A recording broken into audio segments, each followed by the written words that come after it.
Hello दोस्तों, इस video में हम लोग पढ़ने वाले हैं फूड न्यूट्रिशन और हाइजीन का जो बीए में जो बीए, बीएससी, बीकॉम जो बच्चे कर रहे हैं उनका जो पेपर होता है, जो सबके लिए देना अनिवार्य होता है, अनिवार्य विषय है ये। उसके कुछ महत्वपूर्ण प्रश्नों को देखेंगे जो हर बार परीक्षा में पूछे जाते हैं। ये परीक्षा की दृष्टि से बहुत ही महत्वपूर्ण है।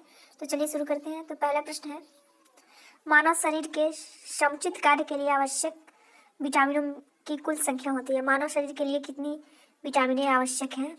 12, 13, 15 या 22? तो मानव शरीर के लिए आवश्यक 13 विटामिन है।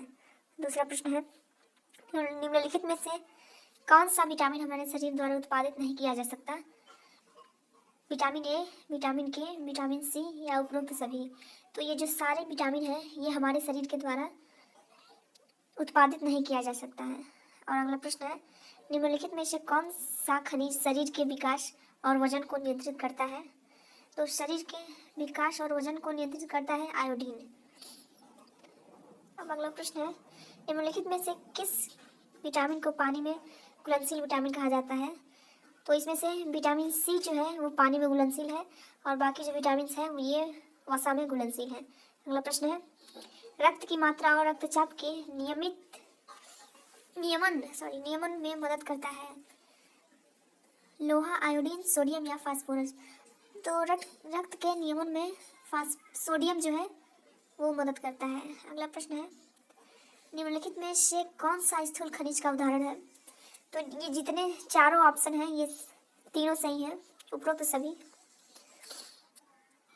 हमारे आहार में कैल्शियम के अत्यधिक सेवन से क्या होता है?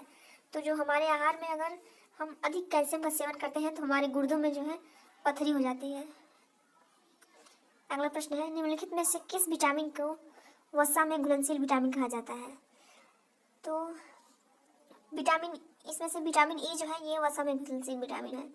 अगला प्रश्न है, प्याज, ब्रोकली, ताजे फल, दूध, अंडे और आयोडीन युक्त नमक के अच्छे स्रोत हैं। फास्फोरस है, सोडियम है, आयोडीन है या बी और सी दोनों है? तो इसमें से है बी और सी, सोडियम और आयोडीन दोनों है। और अगला प्रश्न है, पैशन फ्रूट और अनार किस खनिज से भरपूर होते हैं? तो पैशन फ्रूट और अनार में फास्फोरस जो है वो भरपूर मात्रा में होता है।